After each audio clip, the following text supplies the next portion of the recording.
Charles Romain, bonsoir. Bonsoir. Quelques questions avant de commencer la conférence avec Alain de Benoît.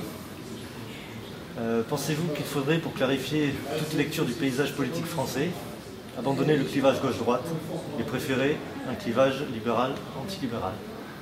Alors je pense que la réponse est dans votre question. Effectivement, l'un des buts de mon travail, c'est de montrer l'obsolescence du clivage droite-gauche, parce que c'est un clivage qui fonctionne historiquement depuis la Révolution française, mais qui a été complètement modifié, complètement altéré par l'histoire, notamment par l'évolution des processus économiques et culturels. Ce qui veut dire que si la gauche a pu apparaître pendant une période de son histoire comme le mouvement qui avait à cœur de défendre les intérêts des classes populaires, on se rend bien compte que depuis en gros les années 80, l'élection de François Mitterrand sous la Ve République, eh bien, le terme de gauche a cessé d'être synonyme de socialisme pour finalement se rallier à la position du libéralisme culturel. Un libéralisme culturel qui va se traduire par exemple par la défense des droits plutôt que des intérêts de classe, les droits des minorités, les droits des communautés, les droits des individus. Autrement dit, la gauche a remplacé son logiciel collectiviste inspiré du socialisme par un logiciel individualiste inspiré du libéralisme.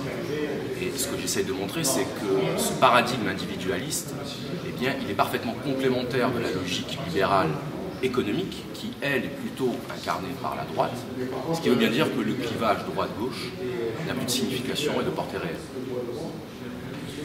La technocratisation du personnel politique qui se fait actuellement en Europe pour tenter de juguler la crise, c'est-à-dire Emmanuel Macron en France, Mario Monti en Italie et en Grèce, Lucas Papadimos, va-t-il entraîner une fin précipitée de ce clivage gauche-droite?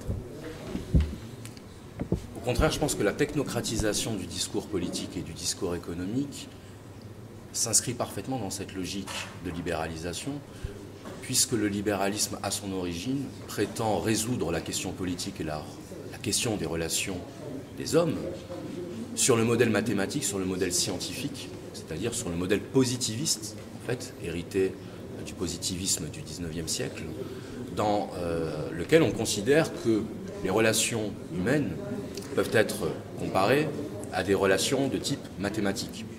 Pourquoi? Parce qu'au cœur du projet libéral, il y a l'idée que l'individu serait un être fondamentalement poussé vers son intérêt privé et que l'économie libérale, c'est le cadre économique qui va permettre la libre poursuite par les individus de leur intérêt particulier pour créer une sorte d'harmonisation naturelle des intérêts. C'est la théorie de la main invisible d'Adam Smith, selon lequel les intérêts privés s'harmonisent naturellement, spontanément, une théorie pour ainsi dire providentielle du marché. Et ce discours traduit l'évolution de la question économique en une question purement d'expertise et en une question de programme mathématique. Est-ce finalement plus une posture affective et sentimentale qu'un simple choix politique? Alors, je vois à quoi vous faites référence. En fait, j'ai fait une conférence auprès du Cercle Aristote il y a quelques semaines pour montrer ce qu'un internaute, que je ne connais pas, a très justement nommé selon moi l'anéantissement libéral du politique. Autrement dit, la substitution d'un questionnement politique fondé sur le principe rationnel, le principe de l'examen critique et de l'analyse, ce que j'essaye de faire à travers mes livres, et le rapport au politique comme étant fondé sur la pure sensibilité. On pourrait dire d'une certaine façon qu'on se sent plus ou moins de gauche ou de droite, indépendamment des implications intellectuelles de notre positionnement. Donc, ce que j'essaye de montrer, c'est que, effectivement, on a besoin de réintroduire tout simplement un peu de raison et même simplement de bon sens, au sens où l'employait Descartes. C'est-à-dire qu'on se rend bien compte que tout un tas de problèmes et de questions dites de société peuvent être interprétés et analysés d'une autre manière si l'on cesse de les analyser sur le plan simplement subjectif et émotif pour essayer de proposer une grille d'analyse et une lecture globale.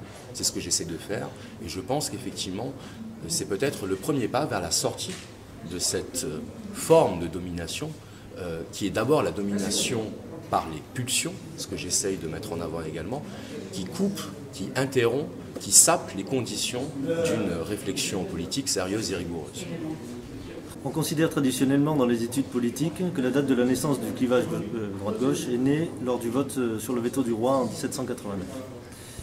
Mais que pensez-vous de la date proposée par Jean-Claude Michéa, qui la pose au moment de l'affaire Dreyfus? Ce qu'essaie de montrer Jean-Claude Michéa, c'est que, contrairement à ce qu'on peut penser, la gauche ne se confond pas avec le socialisme. Or, c'est une idée pourtant courante. D'ailleurs, le principal parti de gauche s'appelle le Parti socialiste, mais il est évident qu'il ne garde de socialiste que le nom. Je vous rappelle cette citation de François Hollande lorsqu'il était candidat à l'élection présidentielle. Auprès du journal britannique The Guardian, il avait déclaré « La France a privatisé pendant des années, elle a libéralisé et il n'y a plus de communistes en France. » Et il terminait sa citation en disant « Il n'y a pas de crainte à avoir. » Sous-entendu, rassurez-vous, nous allons continuer à libéraliser, à privatiser l'économie. La référence à l'affaire Dreyfus par Jean-Claude Michéa montre qu'à partir de cette affaire s'est cristallisée une alliance objective entre ce qu'on appelait la gauche et le socialisme. La gauche est fondée sur un logiciel hérité de la Révolution française, qui est un logiciel philosophique fondé sur la mise en avant du droit individuel et ce qu'on pourrait appeler aujourd'hui le progressisme, c'est-à-dire une représentation de l'histoire comme étant animée, motorisée par une logique de progrès perpétuel qu'on retrouve à la fois au niveau des connaissances, au niveau scientifique, au niveau technique, mais aussi au niveau moral et social. Autrement dit, on considère que plus on avance vers la modernité et plus on devient vertueux, au sens évidemment où la vertu ne désigne plus l'attachement au principe du bien, mais plutôt on entérine la libre poursuite par les individus de leur intérêt comme règle de fonctionnement social ordinaire. Donc je pense que c'est ça le véritable sens de cette référence par Jean-Claude Michéa à l'affaire Dreyfus. Tu faisais référence à la réponse de François Hollande au Guardian, c'est ce qu'il avait dit juste après avoir déclaré que son ennemi c'était la finance, il me semble. Absolument. Oui, c'est au moment où il avait voulu donner un regain de virilité à sa campagne. C'était fait applaudir à tout rompre et puis finalement... Oui, c'était fait applaudir. Ça avait permis, je crois, à un journal quotidien dont j'ai oublié le nom, de pouvoir titrer de gauche, comme s'il y avait besoin d'une confirmation. Et le seul fait qu'il y ait besoin de cette confirmation indique qu'il y a un problème. Quelle organisation aujourd'hui pourrait incarner le véritable combat social qui pourrait mettre en difficulté la civilisation libérale? Alors, je fais partie de ceux qui considèrent aujourd'hui que le seul changement effectif et réellement envisageable dans la société viendra de la multiplication des initiatives collectives populaires sans lien de subordination nécessaire avec une organisation politique. Je pense que nous sommes dans une société actuellement où le travail est fait par nos médias libéraux pour semer la division, la discorde entre toutes les franges de la contestation aujourd'hui. Donc je suis assez d'accord avec Jean-Claude Michéa lorsqu'il nous dit que les ennemis de nos ennemis ne sont pas forcément nos amis. En revanche, je crois que la logique sectaire dans laquelle on essaie de nous enfermer, du simple fait qu'on nous diabolise, du seul fait que l'on va par exemple répondre à des questions comme celle de votre organisation, je pense que c'est de ce sectarisme qu'il faut parvenir à sortir, puisque ce que je répète souvent, c'est qu'avant de m'adresser à une organisation politique, je m'adresse à des gens. Je ne fais pas de politique, je n'ai pas envie d'en faire, ça ne m'intéresse pas, je ne pense pas être fait pour ça. En revanche, je m'adresse à des gens. Et si des personnes viennent m'interroger et tentent d'entamer un dialogue et un échange qui se place sur le plan des idées, eh bien je pense que c'est de ça que nous avons besoin aujourd'hui et c'est ça que j'essaie de mettre en œuvre. Charles Orbin, merci. Merci à vous.